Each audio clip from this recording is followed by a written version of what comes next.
La sesión de hoy, 2 de noviembre, la vamos a dedicar a esa otra parte de, del segundo prólogo que quedó pendiente porque en la sesión anterior solamente desarrollamos lo que podríamos decir la mitad, que es la que tiene que ver con las condiciones que debe cumplir todo conocimiento que pretenda encontrar el camino seguro de la ciencia, eh, cómo K muestra eh, que la matemática, más que todo, encontró el camino seguro de la ciencia lo más pronto en el pueblo griego, no tanto en el egipcio, como la lógica desde Aristóteles encontró el camino seguro de la ciencia y la física desde el siglo XVII, podemos decirlo así, encontró prácticamente el camino seguro de la ciencia, desde Francis Bacon hasta Newton. Creo que ahí habíamos quedado la sesión anterior. Ese era el punto que teníamos que trabajar. Queda pendiente el tema de la metafísica. ¿Qué pasa con la metafísica?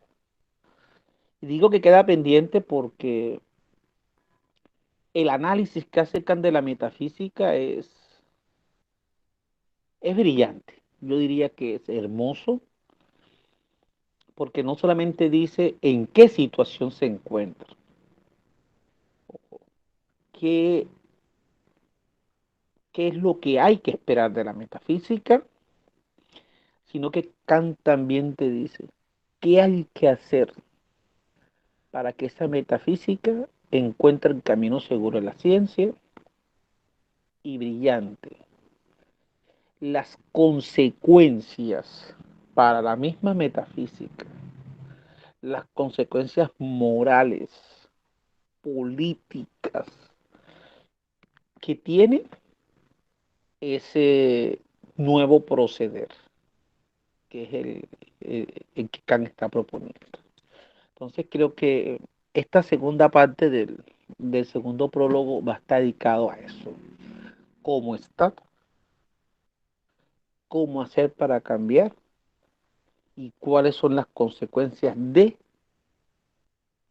el cambio de la metafísica? Eso es lo hermoso. Pero a la vez, Kant ofrece luces, pistas, recalca lo que ya habíamos dicho en otra sesión, que la crítica y la razón pura es un tratado del método.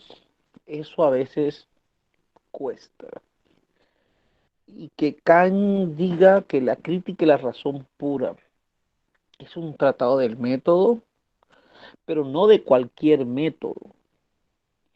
Es el método que hará posible, ojo, que la metafísica se convierta en ciencia, pero no solo se convierta en ciencia, alcance una completud o integridad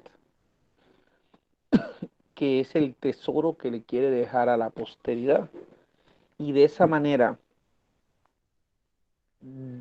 ofrecer una metafísica depurada por la crítica, que a partir de ahí, como la lógica, no habrá nada que agregarle, estará terminado.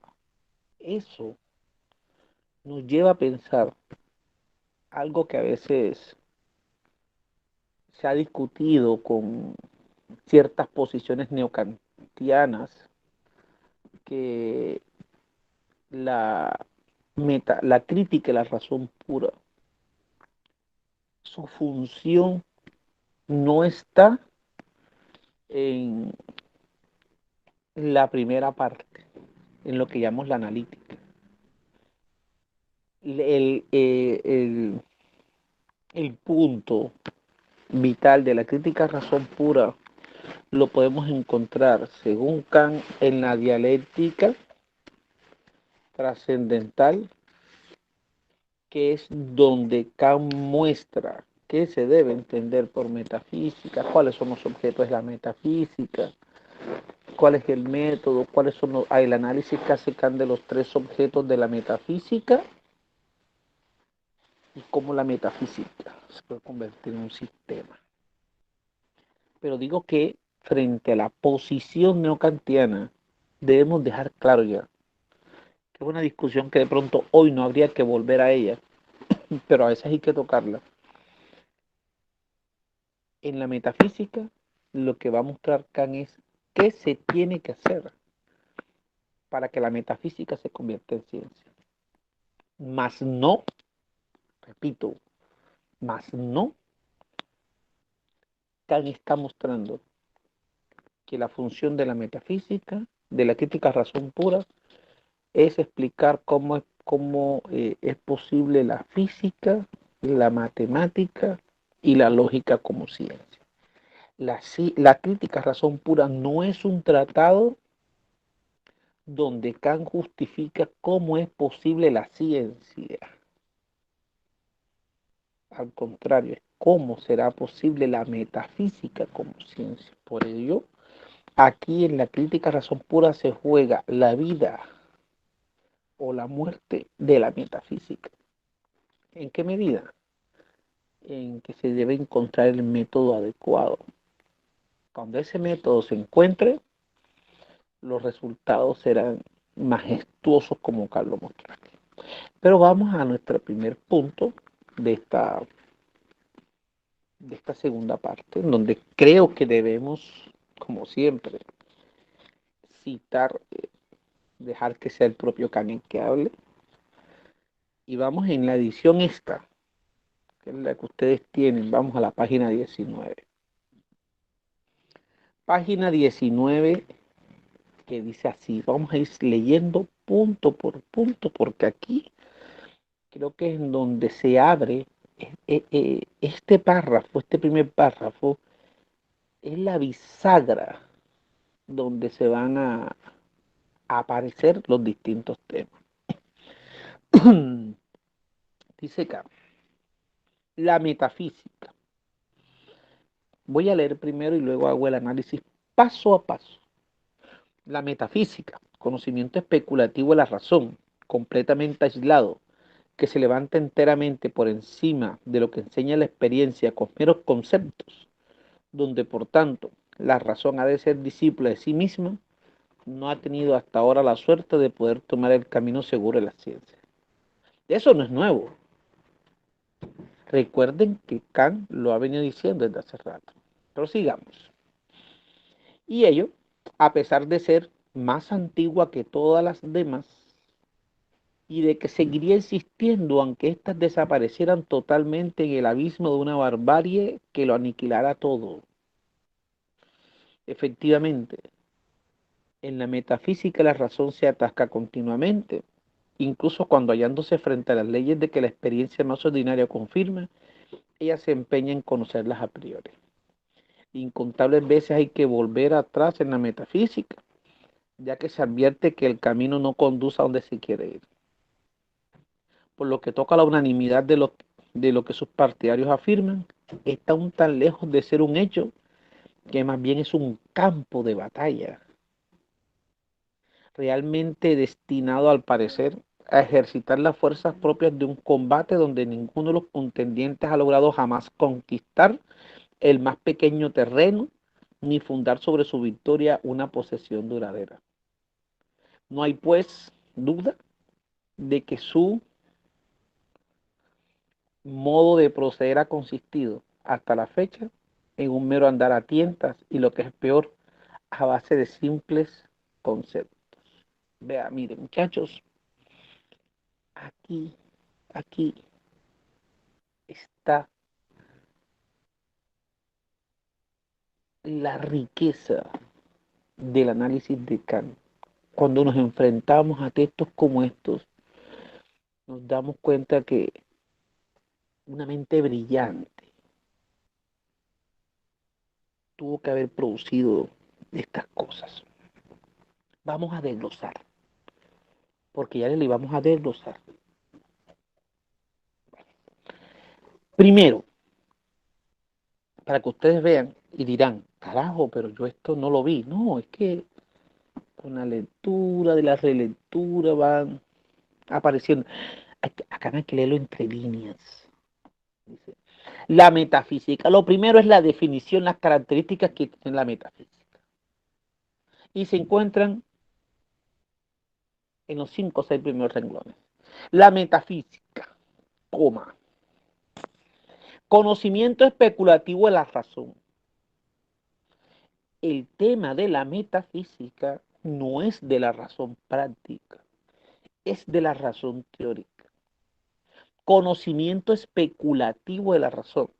Aquí Kant ya introduce una distinción que es brillante entre racionalidad teórica y racionalidad práctica. Lo que llama Kant aquí conocimiento especulativo de la razón es lo mismo que Kant va a llamar en otros textos racionalidad teórica, o lo que se va a llamar racionalidad teórica en cuanto a lo que se dedica nada más al conocimiento de los objetos en cuanto a fenómenos. Pero ¿por qué la metafísica se corresponde con la racionalidad teórica y no es el conocimiento de la racionalidad práctica? Aquí hay una distinción brillante, porque Kant nos va a mostrar que la metafísica tiende a ir más allá de la experiencia. Y con el conocimiento especulativo o con el uso especulativo o teórico de nuestra razón, Kant muestra lo que va a decir ahorita, que la primera parte de la metafísica muestra que solamente se puede conocer lo que se me da en la experiencia. Más allá de la experiencia no puedo conocer.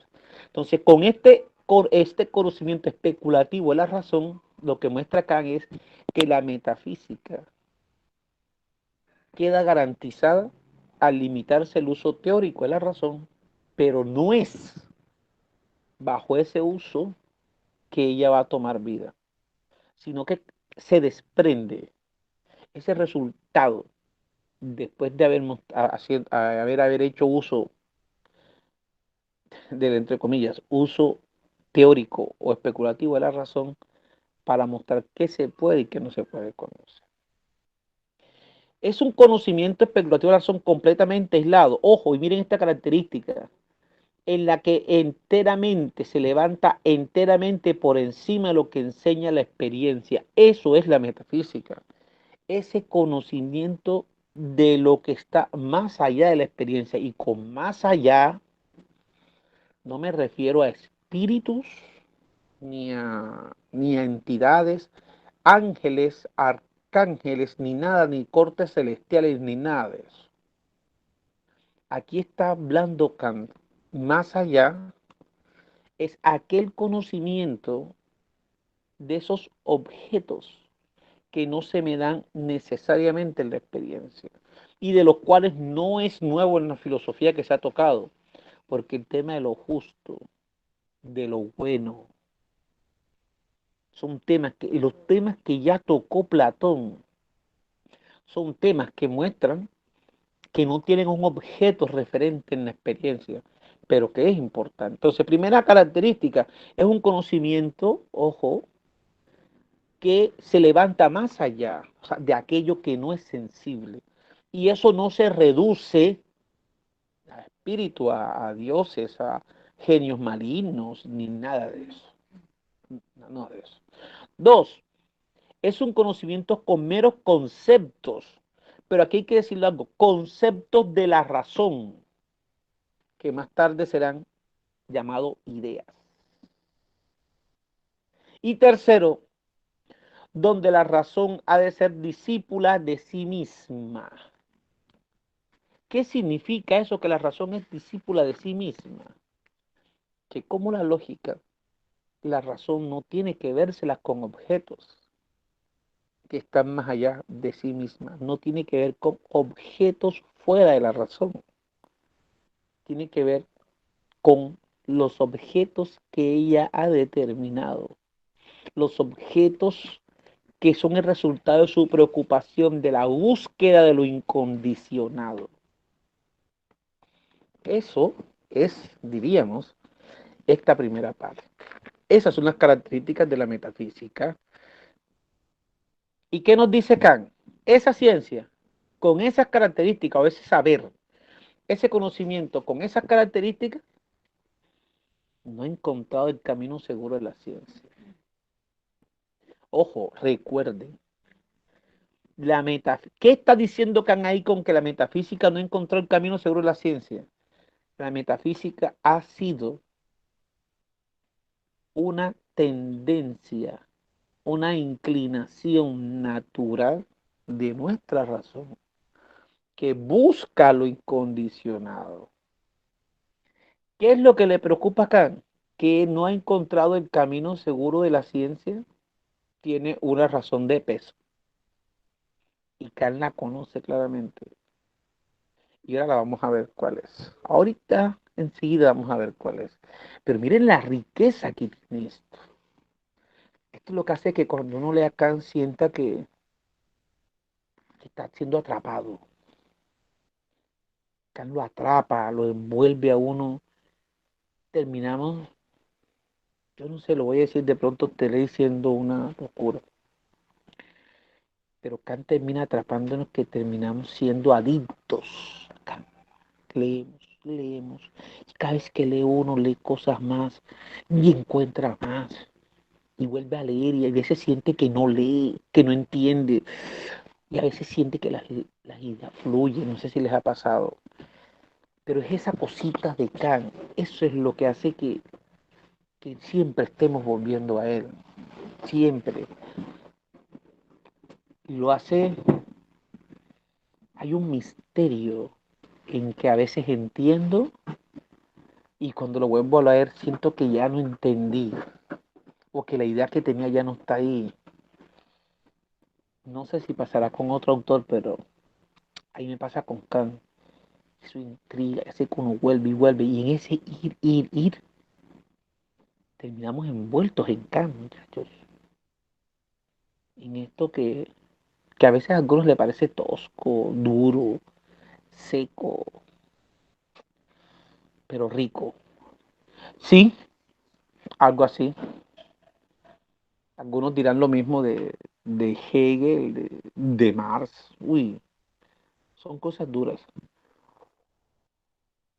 Pero creo que con un buen café todo se va aclarando. Sigamos. Sí, con Marx, sigamos. ¿Por qué la metafísica no ha encontrado el camino seguro de la ciencia? ¿Por qué está en una sola tendencia natural de la razón? Kant lo va a explicar de una manera clara y contundente. ¿Qué recuerda lo que se dice en el primer párrafo? Recuerden que dije aquella vez que el primer párrafo del segundo prólogo era espectacular.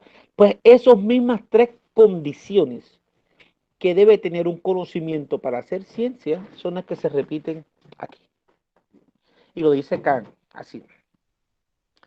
Efectivamente, en la metafísica la razón se atasca continuamente. No hay un progreso. ¿Y en qué se atasca? Incluso cuando hallándose frente a leyes de que la experiencia más ordinaria confirma, ella se empeña en conocerlas a priori. Se atasca porque no sabe cómo dar cuenta de un conocimiento a priori. Se atasca, y es claro, no sabe cómo, y el cómo, ya lo dice Kant, tiene que ver con el método. Cuando no sabemos cómo, eso quiere decir que estamos equivocándonos en el método o lo estamos usando equivocado. Aquí Kant es contundente. No estamos usando el método adecuado. Por eso se atasca, se enreda.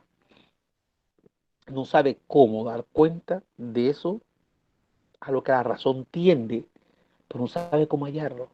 Y miren la segunda característica. Incontables veces hay que volver atrás en la metafísica, ya que advierte que el camino no conduce a donde se quiere ir. Claro. Es que ese camino es el método, como es lo incondicionado, lo que se busca, como es lo que está más allá de la experiencia, como es lo no sensible, los métodos utilizados hasta ahora, ninguno ha dado resultado. ¿Y cuáles son esos métodos? El del dogmatismo y lo que será el del escepticismo.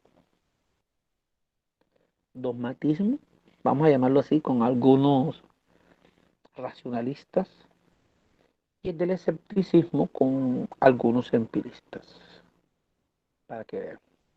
Tercero, por lo que toca a la unanimidad de los que son sus partidarios, mire lo que dice Kant, aún está tan lejos de ser un hecho que más bien es un campo de batalla que realmente destinado a aparecer, a ejercitar las propias fuerzas en un combate donde ninguno de los contendientes ha logrado jamás conquistar un pequeño terreno. Esa es la lucha de la metafísica. Esa.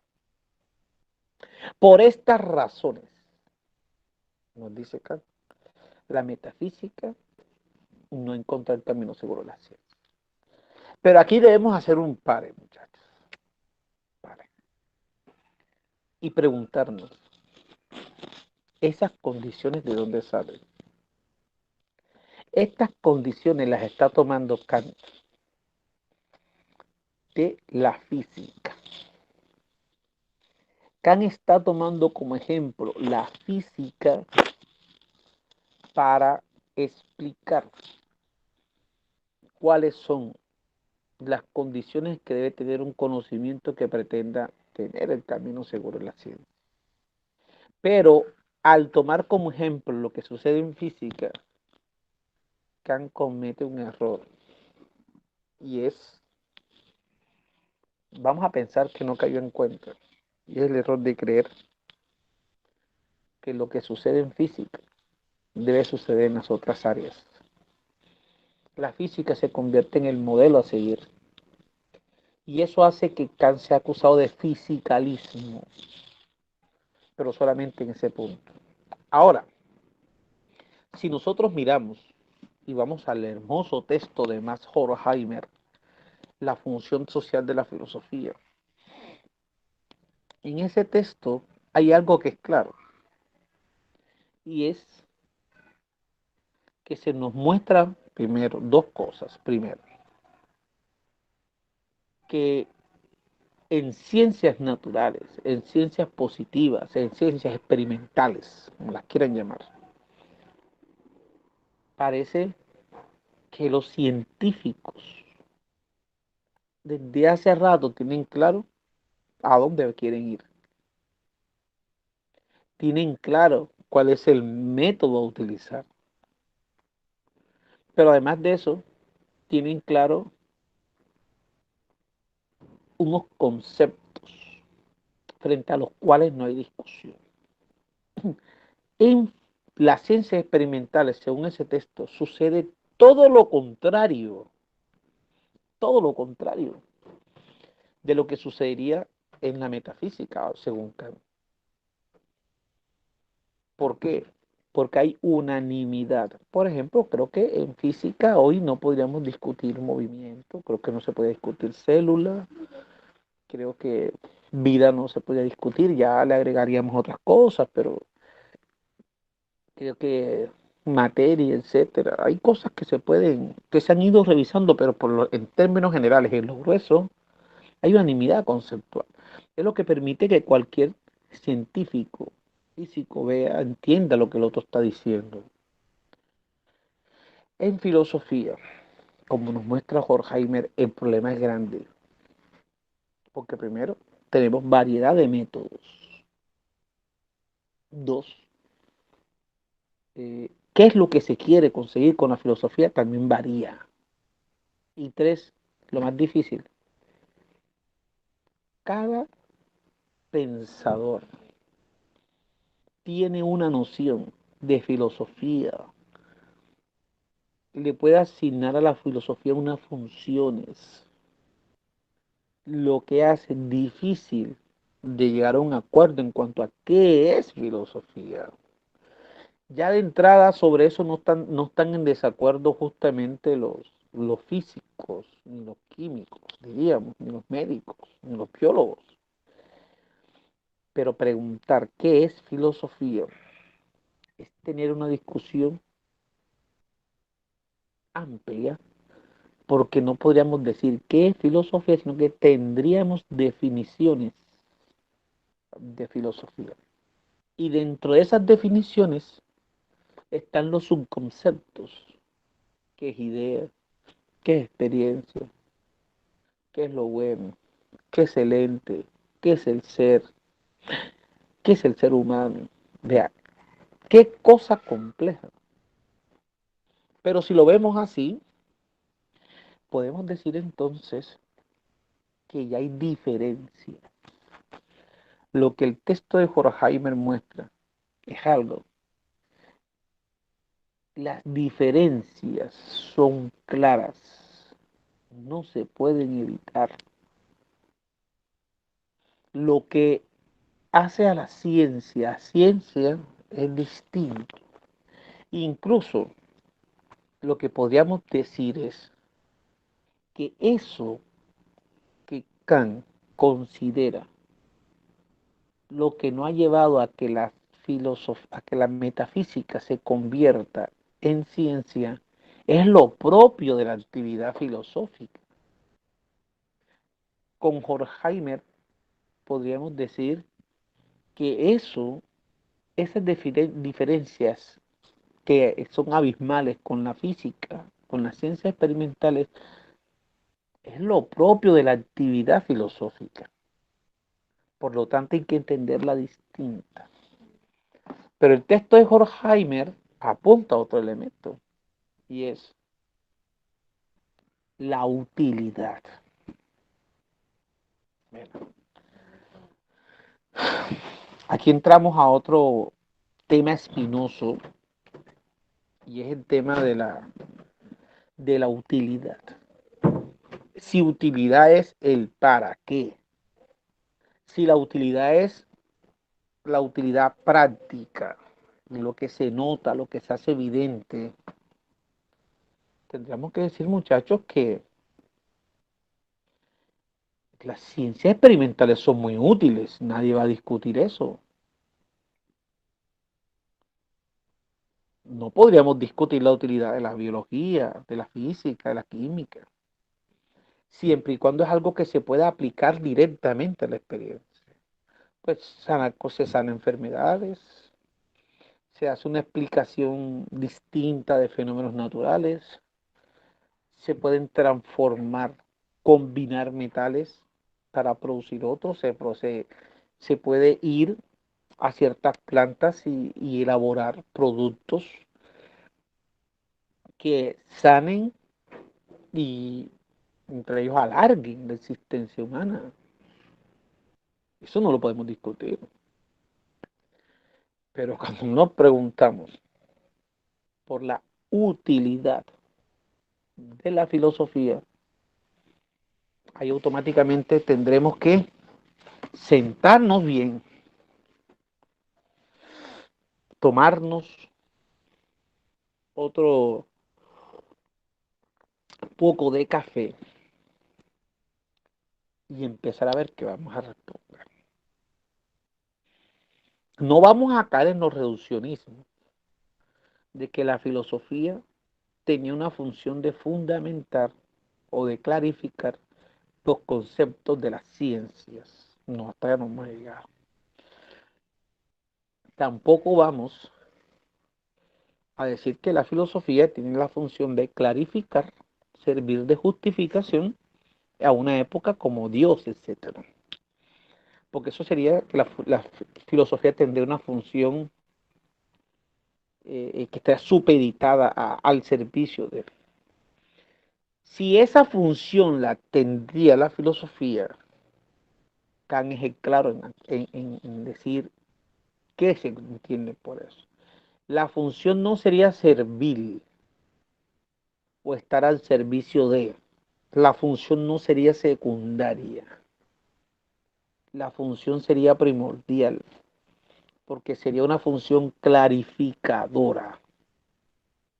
Sería una función donde la filosofía mostraría cómo se deben entender esos conceptos, de qué modo se deben entender. La filosofía diría qué se debe entender por ciencia, qué supuestos se esconden detrás de las conceptualizaciones que tiene la ciencia, qué idea de ciencia, qué idea de hombre, qué idea de naturaleza, qué idea de mundo, cómo esas ideas se pueden entrelazar con otras. Eso sería distinto. Pero Horkheimer, fiel a la teoría crítica, va a decir que la filosofía tendrá una función social. Creo que espectacular texto. O sea, texto es, lo leemos y lo leemos y lo leemos. Eh, Serviría para revisar cosas. Pero en Kant diríamos entonces, ¿qué función tiene la filosofía o la metafísica? Aquí podemos decir que la función para Kant de la metafísica es una función práctica. Automáticamente puedo ver que la cara es como práctica. Y práctica significa es aplicar. No. Práctica es todo aquello lo que es posible por libertad. Nos dice cae en el canon de la razón pura. Y si es así, la metafísica tendría una función no justificadora de la ciencia, no clarificadora de la teología, sino mostrar cómo es posible comprender, entender y hasta justificar el comportamiento humano en cuestiones morales, políticas, jurídicas. La filosofía tendría, la metafísica tendría como función dar cuenta, crear las condiciones para dar cuenta del ámbito práctico en que el hombre, en el que el ser humano se mueve, dar cuenta de qué se llama moral, qué principios de moral tenemos, cómo justificamos la existencia de un orden político, de un orden jurídico y cómo hemos llegado a construir eso. Entonces, una función distinta. Por eso es que Kant va a decir en el mismo prólogo que lo que es imposible realizar en cuanto a la razón teórica o especulativa, será posible hacerlo con la razón práctica. Y hacia allá vamos a llegar. Vamos a llegar. Ahora, vista las cosas de ese modo, ¿qué situación se encuentra acá en el párrafo siguiente? Es espectacular. Voy a leer las preguntas que se hacen acá. Creo que ustedes me pueden ir siguiendo en el texto. Repito, de esta edición, la página 19. Fíjense que no hemos salido de una página. Dice, ¿a qué se debe entonces que la metafísica no haya encontrado todavía el camino seguro de la ciencia? La respuesta de la dio Kant. Un problema de método. Método equivocado. ¿Es acaso imposible? No es imposible. No es imposible. Porque pues la naturaleza ha castigado nuestra razón con el afán incansable de perseguir este camino como una de las cuestiones más importantes, porque hace parte, lo hemos venido diciendo desde el primer prólogo, de la estructura de la propia razón, que tiende a lo incondicionado. Entonces, como tiende a lo incondicionado, es la naturaleza de la razón la lleva a traspasarlo. Sigamos, más todavía. Qué pocos motivos Tenemos para confiar en la razón, sí, ante uno de los campos más importantes de nuestro anhelo de saber, no solo nos abandona, sino que nos entretiene con pretextos vanos y al final nos engaña. Tenemos que seguir confiando en la razón. Es que Kant te va a decir, es que aquí nunca hemos confiado en ella.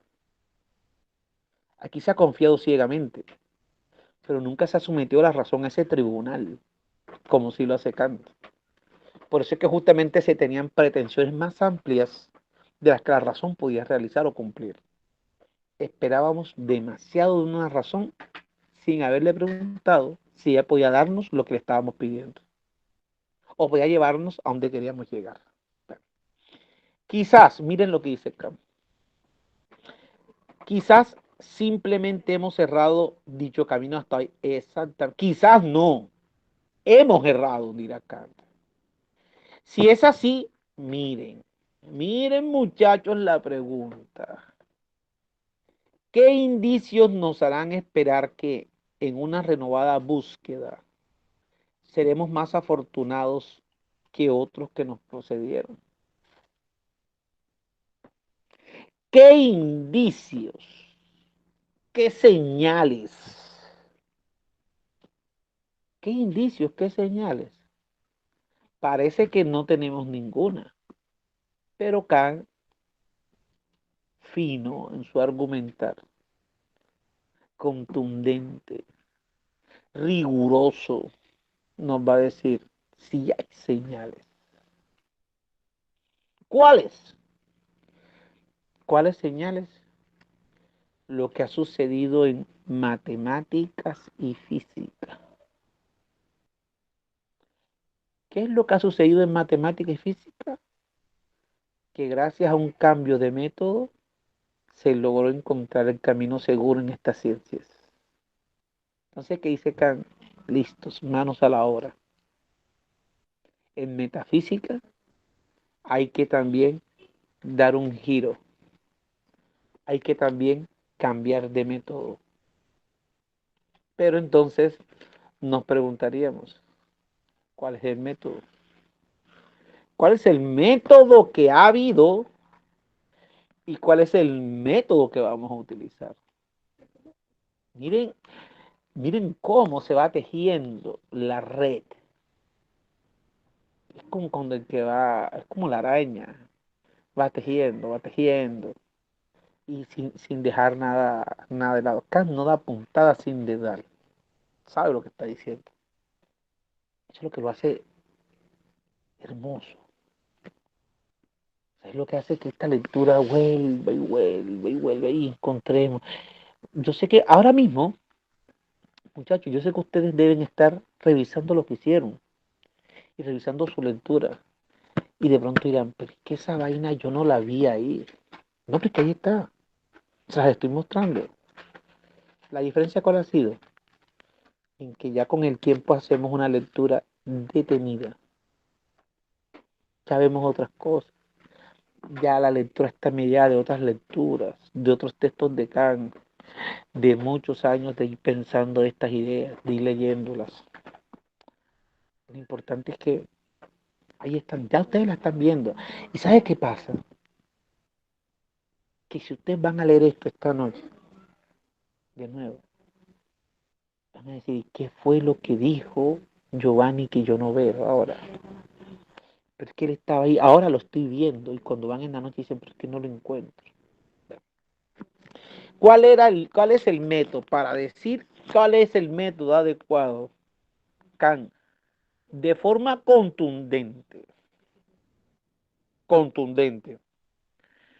eh, sostiene, nos va a mostrar qué métodos usaban para luego entonces, ahora sí, proponer el de. Debo decir dos cosas. Primero, las características de la metafísica que hablé al inicio de ese párrafo, de la página 19, es vital, muchachos, para entender esto. ¿Por qué? Porque Kant nos va a decir que hasta ahora, miren lo que dice Kant, vamos a ir al texto. Hasta ahora, que todo nuestro conocer debe regirse por los objetos. Si todo nuestro conocimiento se rige, depende de los objetos, nos dice Kant, sería imposible primero tener conocimientos a priori. Sería imposible tener conceptos a priori. Sería imposible tener intuiciones a priori. Sería imposible ir más allá de la experiencia. Y si la metafísica es el conocimiento especulativo de la razón que tiende a traspasar los límites de la experiencia con solo conceptos, esa metafísica, ese conocimiento sería imposible con este método utilizado hasta ahora. Es ahí en donde Kant dice, por eso es que no llegábamos al resultado que queríamos. Porque queríamos llegar a un lado, pero teníamos el método equivocado. Y como teníamos el método equivocado, caíamos en contradicciones. ¿Qué es lo que propone Kant? ¿En qué consiste su cambio de método? Sencillo. Invertir lo que se viene haciendo ahora. ¿Cómo se invierte? Página 20, mire. Mire. Intentemos, pues, por una vez, si no adelantaremos más en las tareas de la metafísica, suponiendo que los objetos deben conformarse a nuestro conocimiento. Cosa que concuerda ya mejor con la deseada posibilidad. Bueno, una cosa es que nuestro conocimiento dependa, sea determinado por los objetos, y otra cosa es que ese objeto esté determinado por nuestro conocimiento. Son dos cosas distintas. Aquí nos movemos todavía a la relación sujeto-objeto. Una cosa es que el sujeto dependa del objeto, que es lo que se venía haciendo todo el tiempo, y otra cosa que nos dice Kant es que sea el objeto el que dependa del sujeto. Si lo vemos así, muchachos, surgen posibilidades para la metafísica. ¿Cuáles serían las posibilidades?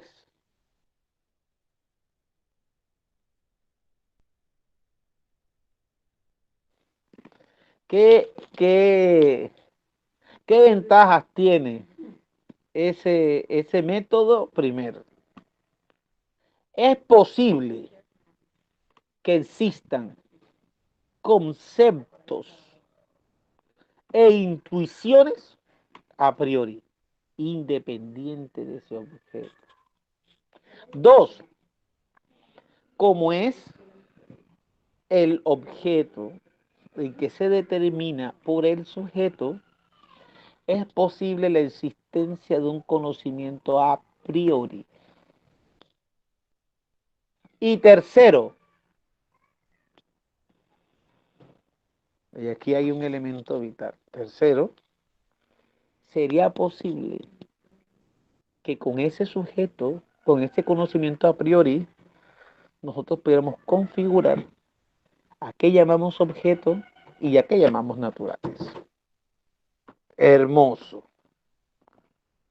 espectacular cambio, pero todo no es tan bueno como parece, muchachos. Profesor, una pregunta. ¿Quién me habla ahí? Andrés. Dale. Lo que pasa es que entiendo yo que Kant ahí está partiendo como de una conclusión y no sé si esa conclusión es de la trata en otro texto o es que yo me la perdí en la medida en el desarrollo de las ideas del doctor, pero me parece a mí que la idea de él o todo el cambio de paradigma que hace en el método es buscando sustentar la idea de conocimientos a priori, pero Así es. de dónde saca la idea de a priori, es lo que no entiendo. Bueno, lo que pasa es que Kant llama a priori, eso lo vamos a... Eh, bueno, la pregunta, Andrés. Kant llama a priori a todo conocimiento que es absolutamente independiente de la experiencia. Aquí Kant juega con varias cosas. Muy bueno que tú toques ese punto. Kant toca la idea de, supone lo que es experiencia, lo que es a priori diferente de a posteriori. Kant juega con la idea de fenómeno y noúmeno. Y Kant juega con la idea de racionalidad teórica y racionalidad práctica. Son supuestos que Kant necesita tener o tiene de forma preconcebida para entender lo que juega aquí. A priori, Kant llama a priori a todo conocimiento que es absolutamente independiente de la experiencia. Y en este caso, los conocimientos metafísicos serían a priori, porque no se fundamentan en la experiencia. Los conocimientos de la metafísica, de la física, pueden ser a priori y a posteriori, porque la física nos dice que tiene un componente puro y un componente empírico. Igual pasa con la matemática. Entonces, no sé si logro responder, Kant ya tiene unos conceptos que utiliza. Y ese concepto de a priori y a posteriori lo vamos a analizar bien en el primer apartado de la introducción. En la introducción, Kant va a mostrar una serie de juegos, una serie de conceptos, hasta el concepto trascendental. Para entender su filosofía está ahí en juego. Pero bueno, tu pregunta porque nos muestra que primero que tienes claro y lo otro es que detectas que Kant está utilizando conceptos que no ha explicado, pero que lo va a explicar más tarde.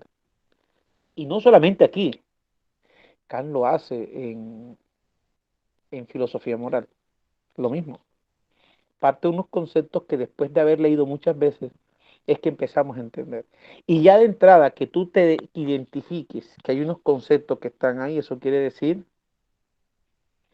que, que permiten darle riqueza a la dinámica y al análisis kantiano, porque vamos a los supuestos de los que parte, pero que no te matiza enseguida, pero que son fundamentales para entender todo lo que viene y que está presente. Entonces creo que en la parte de la introducción vamos a ir de nuevo a esos conceptos, pero así que entienda a priori Kant, conocimiento que es absolutamente independiente de la experiencia. Y ese es, encaja perfectamente con la metafísica, conocimiento que se desprende absolutamente independiente de la experiencia. El conocimiento metafísico es a priori, diferente de a posteriori, que es aquel conocimiento que surge basado en la experiencia. Allá entraríamos a averiguar entonces qué es experiencia. Ya eso es otro tema que vamos a seguir tocando con Kant. Bueno, ¿qué se logra con este método? ¿Qué se logra con el cambio de método kantiano? Vean, se logra algo espectacular. Kant va a decir que se logra en la primera parte de la metafísica. Y dicen, ¿cuál es esa primera parte? Es lo que llamaríamos metafísica de la naturaleza. Kant va a tener dos cosas, metafísica de la naturaleza y metafísica de las costumbres. Esa distinción va a aparecer un poco al final del prólogo, del segundo prólogo, pero ya Kant lo tiene claro. ¿Cuál es la primera parte de la metafísica? La metafísica de la naturaleza. ¿Qué se consigue en esa metafísica? Explicar cómo es posible el conocimiento científico, que llamaríamos. ¿Cómo es posible el conocimiento de la naturaleza? El conocimiento de la experiencia. Kant nos va a decir que en esa primera parte se logra un resultado claro. Primero, que es posible que existan conocimientos a priori. Dos, que de igual manera que solamente podemos conocer lo que se me da en la experiencia. Lo que se me aparece irá acá más tarde en intuiciones puras como son espacio y tiempo, lo que es sensible. Solamente puedo conocer los objetos empíricos, los objetos sensibles. De eso es que puede haber conocimiento. El conocimiento es limitado, sí. Tercero, nuestro conocimiento es conocimiento empírico. Hasta ahí brillante. Pero Kant pregunta, ¿dónde queda el conocimiento metafísico? ¿Dónde quedan aquellos objetos que no tienen referencia empírica?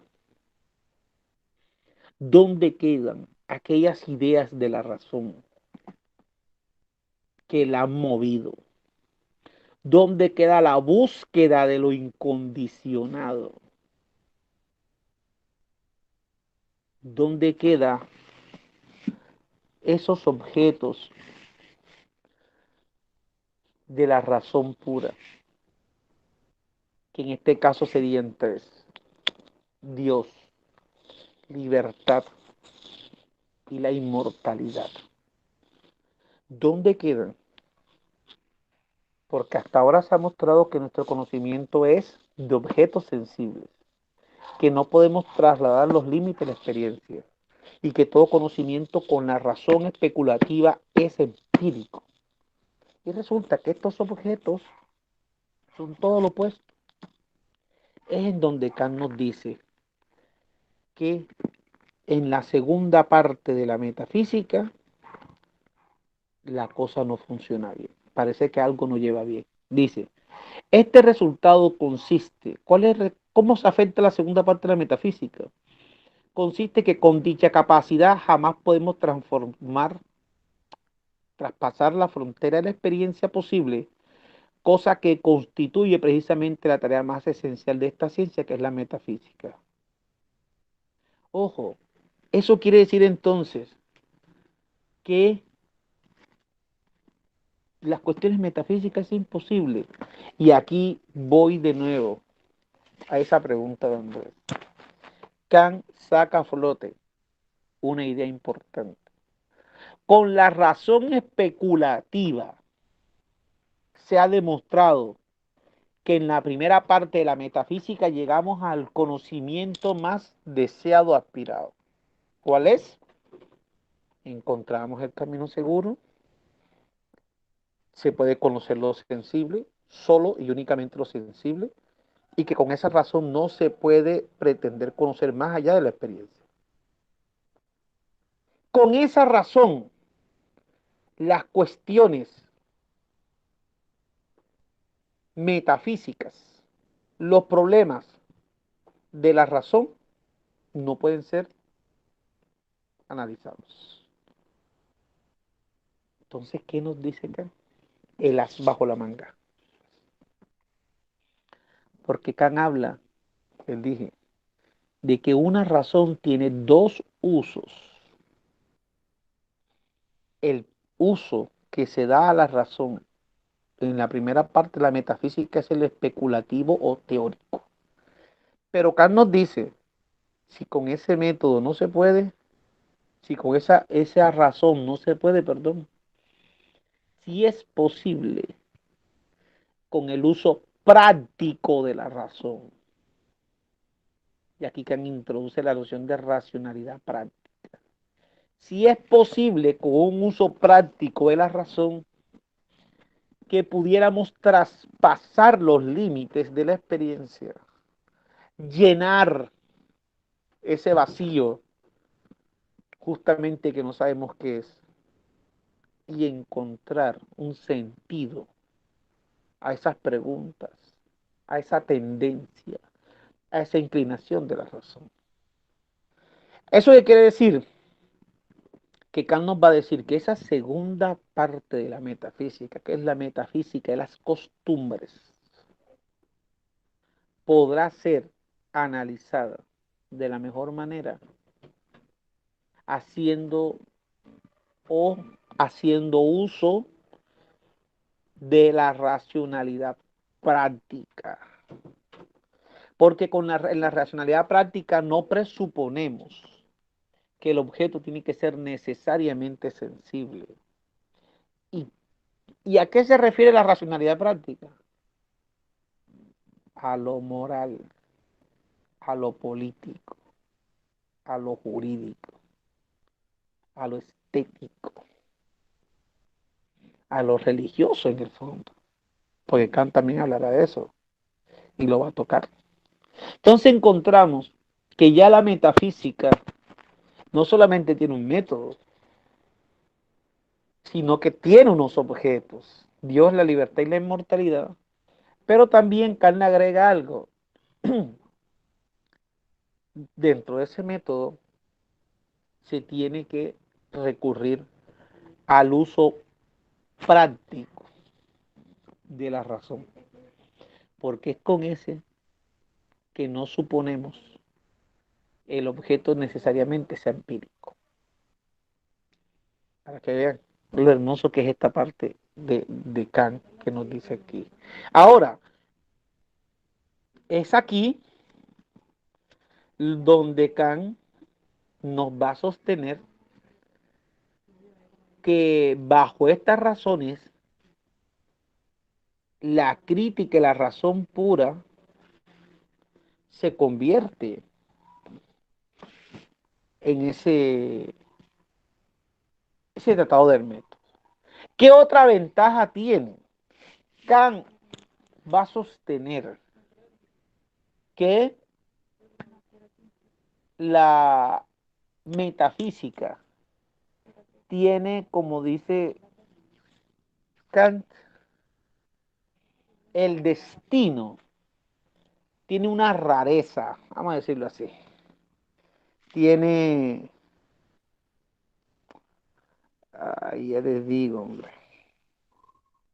tiene una suerte singular. Y diremos, esa expresión de suerte singular está en el primer párrafo a la página 24. ¿Cuál es la suerte singular que tiene la metafísica que no tienen las otras ciencias, muchachos? Ojo, puede llegar a completar su tarea. Puede ser obtener un progreso integral. Puede completarse, lo que llamará acá completud. Y que sea completa, quiere decir que puede englobar todos los conocimientos respecto a ellas. Puede Kant tener claro cuáles son los principios y los límites de esos mismos principios. En pocas palabras, con esta metafísica, con este método, con esta racionalidad, se puede completar un sistema metafísico. Ese sistema es lo que Kant llamará en esa misma página 24. Ese es el tesoro que Kant le pretende dejar a la posteridad. ¿Cuál es el tesoro? El tesoro es una metafísica depurada por la razón. ¿Cuál es ese tesoro? Una metafísica que tiene claro de dónde parte y cuáles son sus límites. ¿Cuál es ese tesoro? Una metafísica que se ha convertido en sistema, un sistema de la metafísica, quiere decir que engloba y que le da orden a todo ese conjunto de conocimientos. ¿Cuál es ese tesoro? Un espacio para que la racionalidad práctica o para que la razón en su uso práctico pueda dar cuenta de ciertos conocimientos, de ciertos objetos. ¿Cuál es ese tesoro? La distinción entre el conocimiento científico sensible y el conocimiento metafísico. Dos formas de conocer distintas. ¿Dónde se manifiesta ese tesoro? En la distinción que hace Kant entre pensar y conocer. Esto es una de las cosas bellas. Pensar y conocer. Solamente se puede conocer científicamente lo que se me es dado en mi espacio y tiempo, lo que es sensible.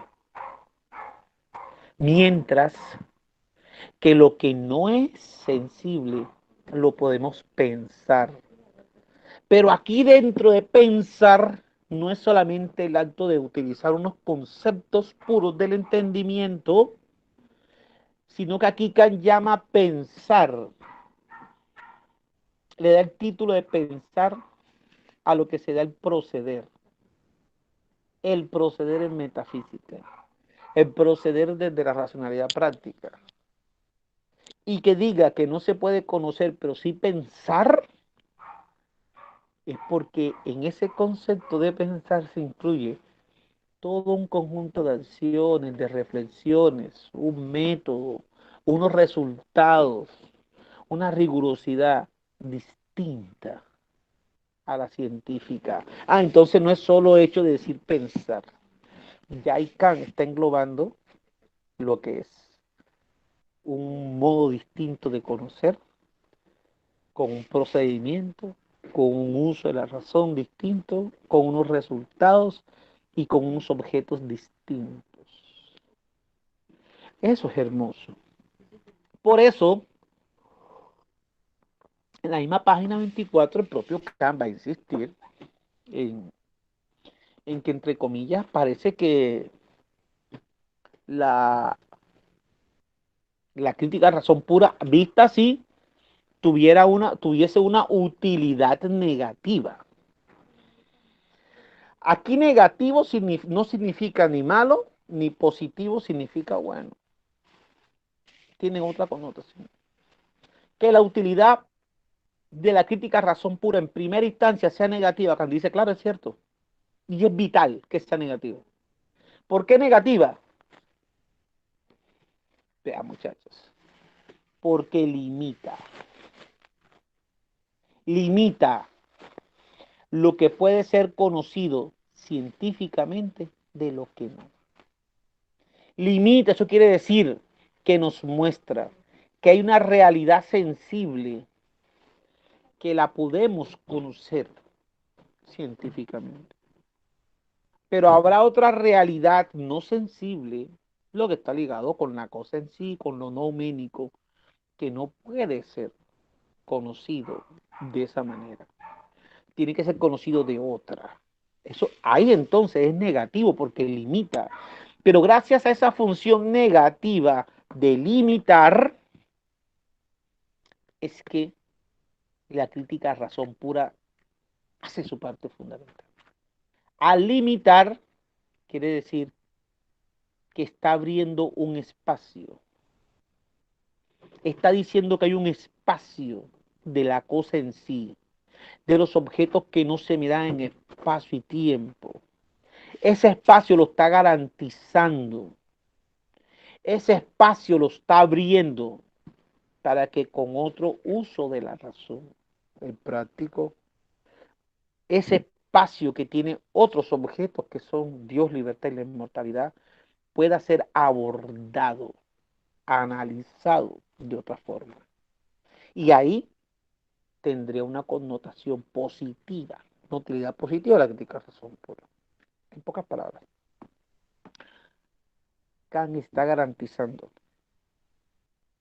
a la metafísica o a la filosofía un espacio, unos objetos, un rayo de acción distinto a los que tiene la física. La metafísica no entra a competir con la física, para nada. La metafísica tiene sus propios problemas, tendría su propio método, su propio modo de proceder y resultados totalmente distintos a los de la física. Por eso no competirían.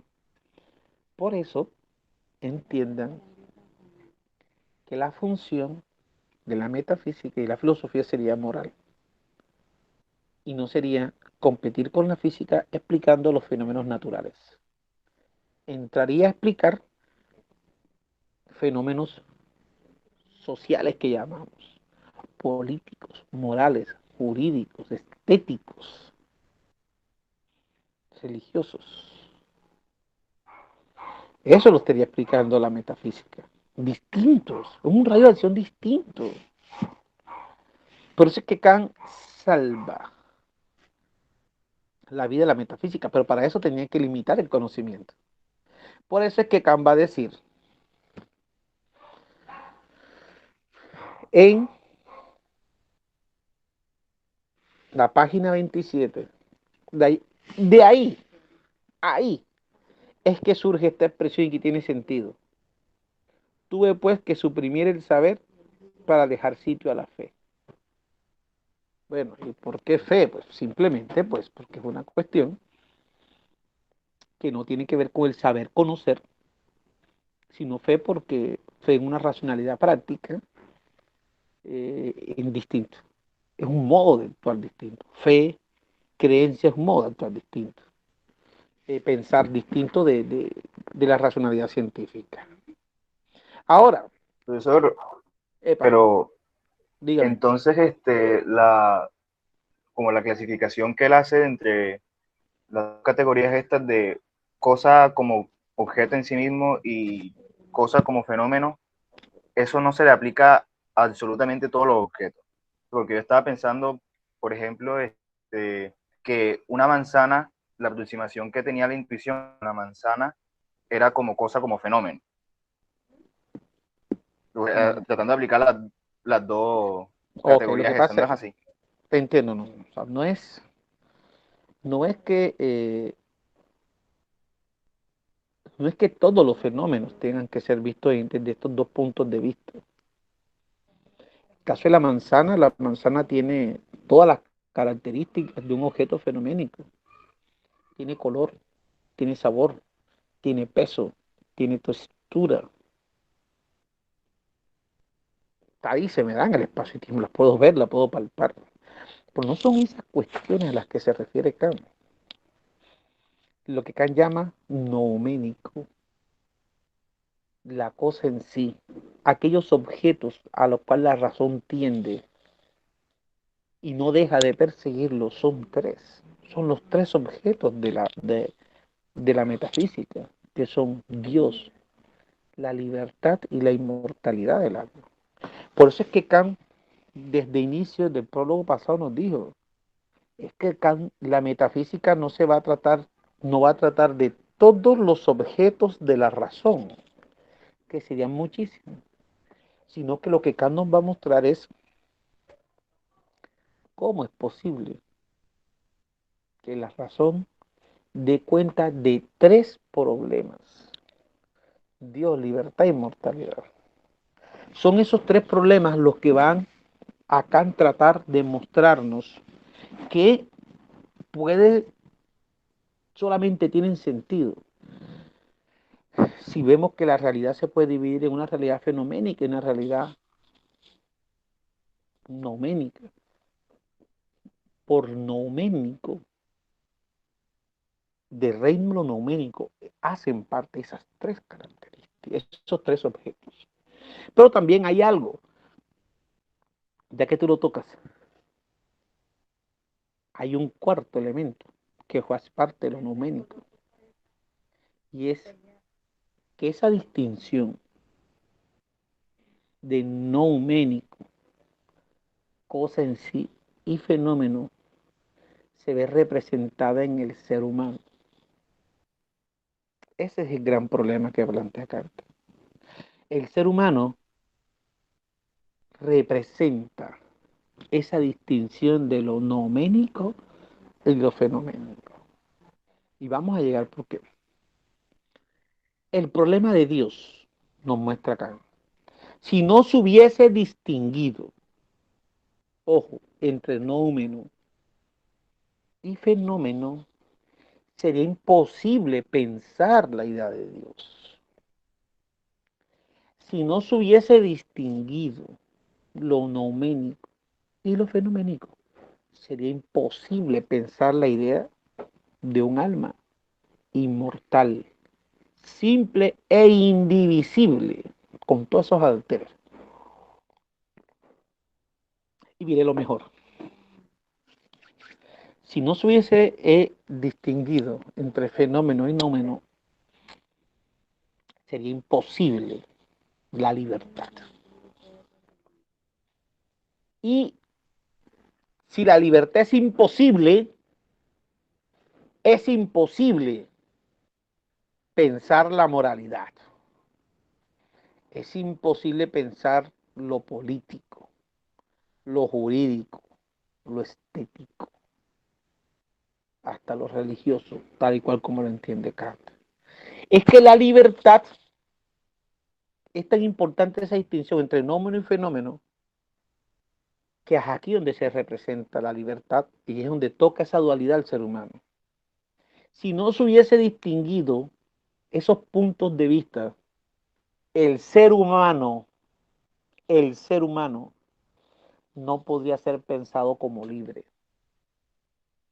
Y si el ser humano no se pudiese pensar libre, no estuviésemos discutiendo en torno a cuáles serían las acciones que hacen el ser humano libre, la capacidad que tiene el ser humano para construir su sociedad. No podríamos hablar de la autonomía del ser humano. ¿Cuál sería la consecuencia nefasta si no se distingue entre lo fenoménico y lo noménico?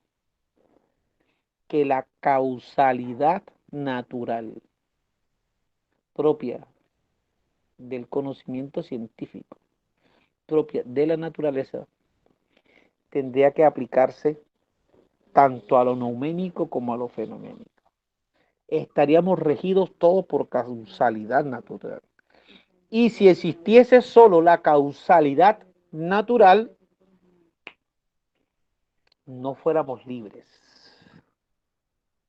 Y si no fuéramos libres, no estuviésemos pensando en crear un conjunto de leyes morales, políticas, jurídicas, construir una noción de belleza. No estuviéramos pensando en eso. No fuese posible pensar al ser humano como miembro de la naturaleza, sometido a las leyes naturales, como cuerpo, como organismo natural, pero también pensarlo como libre, como no sometido a esa ley natural. Y gracias a que no está sometido a esa ley natural, gracias a que es libre, es que es posible que construya una sociedad regida bajo principios políticos, jurídicos, morales, que no respondan a intereses naturales. Porque el mundo social, para utilizar una expresión de Habermas, el mundo social solamente es posible porque el ser humano tiene libertad. Sin eso no sería posible, porque es posible pensar al ser humano como libre. ¿Y eso por qué? Porque la causalidad natural tiene límites. La causalidad natural solamente se aplica a lo sensible. Lo no sensible queda por fuera, que en este caso lo que llama Kant noménico. Es decidir por sí mismos. Es que si no hubiese libertad no decidiéramos.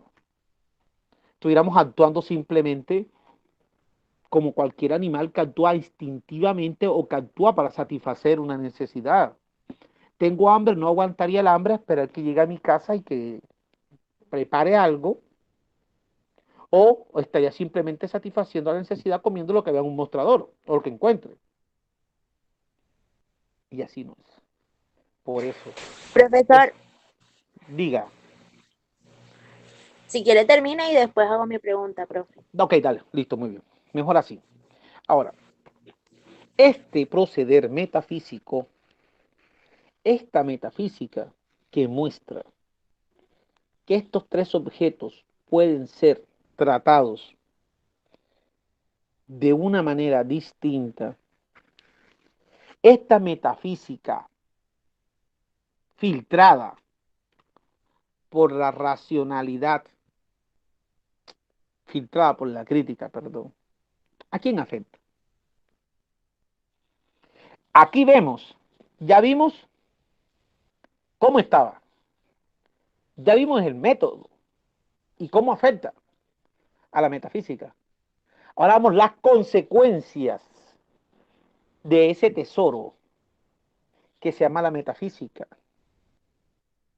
pulida por la crítica. ¿A quién afecta? ¿A quién afecta? Miren esto. Afecta a las escuelas. Esas escuelas que creen que son arrogantes, que creen que tienen el conocimiento, que creen que pueden conocer todo y que simplemente son las únicas que pueden conocer y que le dan a migajas a los seres humanos. Es a esas escuelas a las que afecta esta crítica. No afecta a la población común. ¿Por qué? Miren lo que dice Kant. La pérdida solo afecta solo al monopolio de las escuelas y no a los intereses de los hombres. Para que sigan, página 28. Mire, mire. Yo pregunto a los más inflexibles dogmáticos. Sí, una vez abandonada la escuela, las demostraciones, sea de la pervivencia del alma tras la muerte a partir de la demostración de la simplicidad de la sustancia, sea de la libertad de la voluntad frente al mecanismo general por medio de las distinciones sutiles pero impotentes entre necesidad práctica, subjetiva y objetiva, sea de la existencia de Dios desde el concepto de un ente realísimo, han sido alguna vez capaces de llegar al gran público y ejercer la menor influencia en sus convicciones. Esa cantidad de discusiones, de demostraciones, por ejemplo, la demostración de que el alma es indivisible, simple, inmortal, las demostraciones de la existencia de Dios,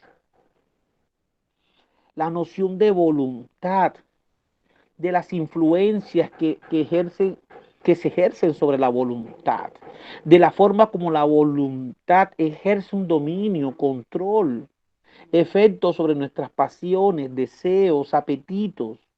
Eso, pregunta Kant, sale de las escuelas, todas esas teorizaciones, y afectan al hombre común.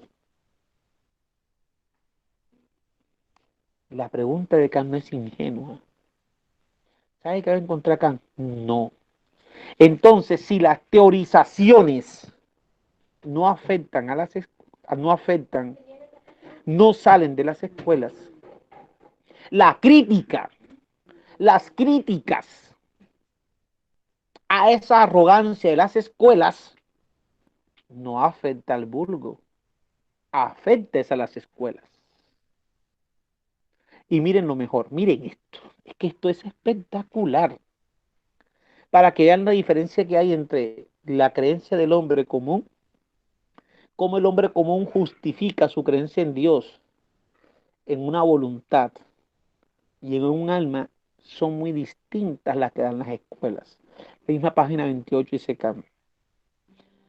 Si por el contrario, en lo que se refiere a la pervivencia del alma, es únicamente la disposición natural, observable en cada hombre y consistente en la imposibilidad de que las cosas temporales le satisfagan plenamente, lo que ha producido la esperanza en una vida futura. Bien.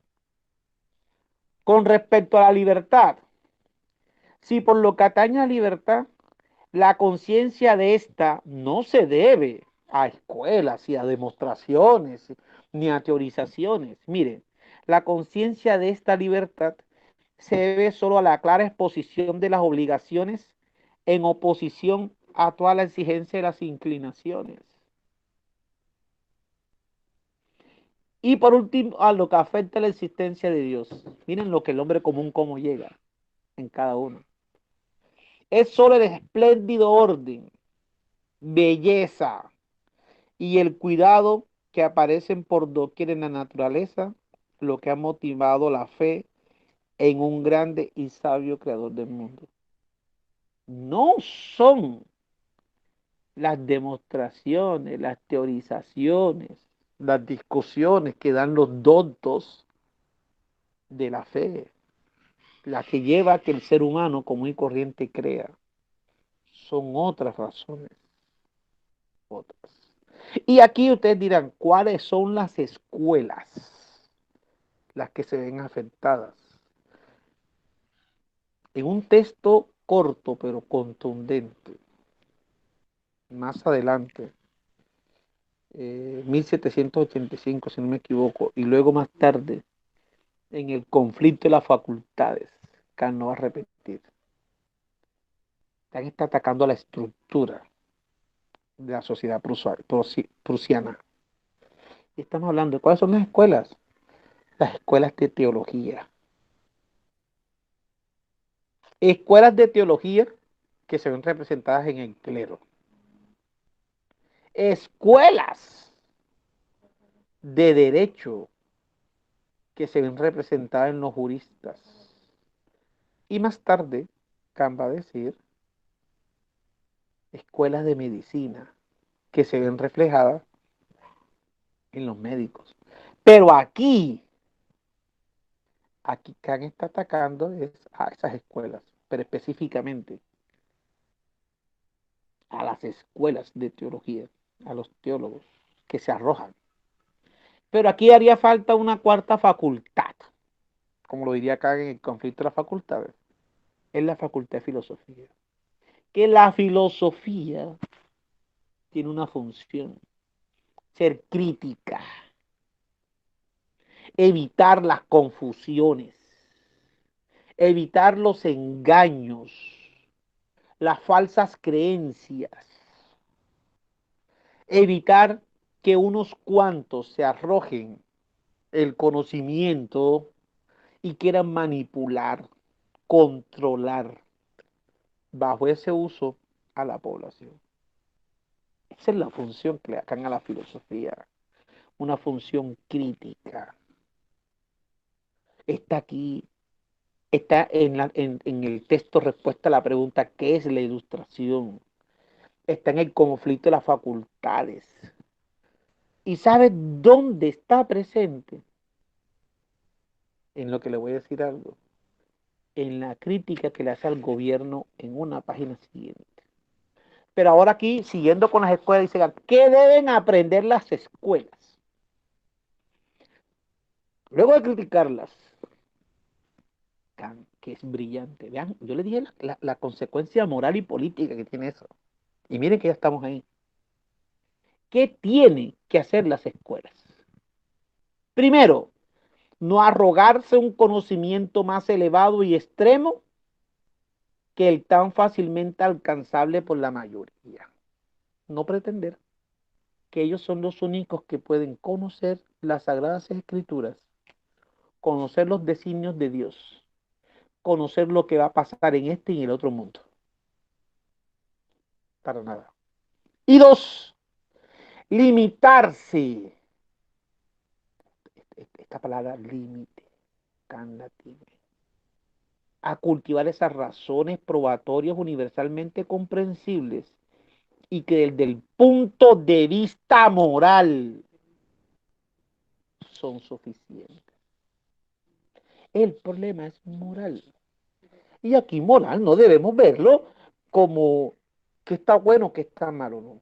La disposición que tiene el ser humano para pensar libremente, para actuar, para cuestionar. Y no que le diga a una escuela qué debe hacer y qué no debe hacer. Y no para que un gobierno te diga qué debo y qué no debo hacer. Por eso la función es crítica la que tiene la filosofía. Y en esa medida es crítica como lo muestran los de la escuela de Frankfurt. No estoy diciendo que sea igual. Estoy diciendo que tiene una función crítica, moral, política, social, dirá Jorge Jaime. Está bien, de acuerdo. Ahora, nos dice que crítica al gobierno. Claro que critica también a los gobiernos. ¿Qué le critica Kant al gobernante? Es que Kant fue más o menos, ¿cómo decirle? La espada de Kant es de dos filos. Cortaba de ida y cortaba de vuelta. Kant está haciendo aquí uso público de la razón, como dirán en el texto respuesta a la pregunta que es la ilustración. Está mostrando cuál es el papel de la filosofía. Lo que es, vean muchachos, Kant encarna aquí, encarna la función de la filosofía. Ojo, que hoy puede ser distinta, claro, pero creo que sea crítica no cambia de 1781-87 al 2021. Hoy tenemos que seguir siendo críticos. Creo que la filosofía nunca ha dejado de ser crítica. Nunca ha dejado de ser crítica. Y fue crítica desde el accionar de Sócrates y lo va a seguir siendo. Pretender otra cosa con la filosofía es hacer algo distinto, no hacer filosofía. Lo que no quiere decir que los únicos que tengan que ser críticos sean los que están formados en filosofía. Falso, falso. Porque aquí ya dependería de una noción más amplia de filosofía. Pero vamos, sigamos. Si los gobiernos, vea, creen oportuno intervenir en los asuntos de los científicos, sería más adecuado a su sabia tutela, tanto respecto de las ciencias como respecto de los hombres. Miren esta belleza. El favorecer la libertad de semejante crítica.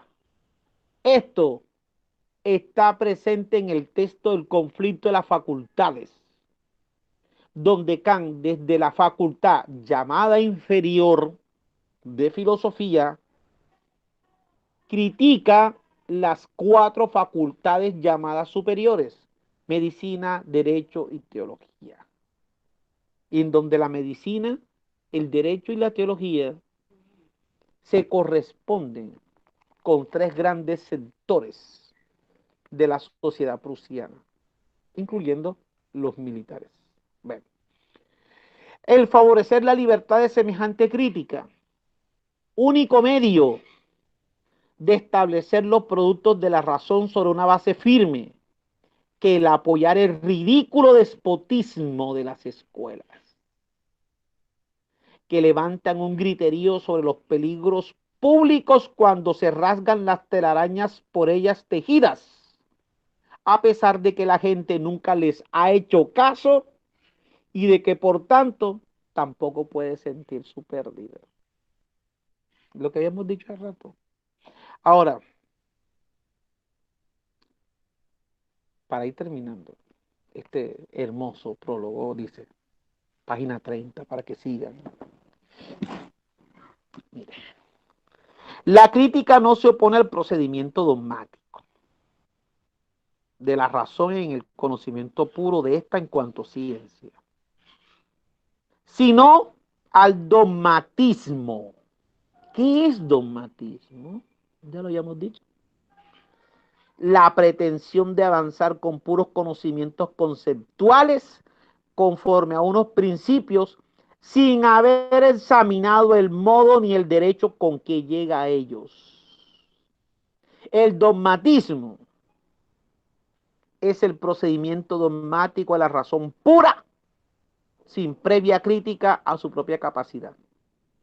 Si es así, muchachos, tantos racionalistas como muchos empiristas fueron dogmáticos. Unos porque creyeron ciegamente en esa razón sin someterla a juicio. Otros porque dijeron que esa razón no podía conocer más allá de la experiencia sin someterla a juicio. Los dos fueron dogmáticos. Por eso es que Kant considera importante la crítica a la razón pura. Prepara el terreno, entiendan muchachos. La crítica prepara el terreno, allana el terreno, construye los cimientos de lo que será más tarde soporte para la construcción de la ciencia. Sin esta crítica sería imposible que se construyera La crítica es el cimiento sobre el cual van a colocarse los bloques. Sobre esto es que se va a construir. Y esta es la crítica, esta es la herramienta, el proceder necesario. Por eso es que la importancia que tiene la crítica para el sistema kantiano. Por eso es que es importante leer la crítica a la razón pura, para entender de dónde parte Kant y para entender cuál es su fuente sólida. Por eso hay que leer la crítica a la razón pura, para entender qué quiso proponer Kant en moral, en derecho, en política, en estética, en religión. Es que aquí están presentes ideas que en 3, 4 años, 1784, 85, 87, en el 97 salen a flote. Porque aquí para Kant hay un sentido crítico. Kant encarna el sentido crítico de la filosofía, tal y cual como él la concibe. Por eso es que lo de Kant no basta solo con decir que quería la metafísica, sino que eso también incluye una crítica a la sociedad de su época que no se puede dejar por fuera.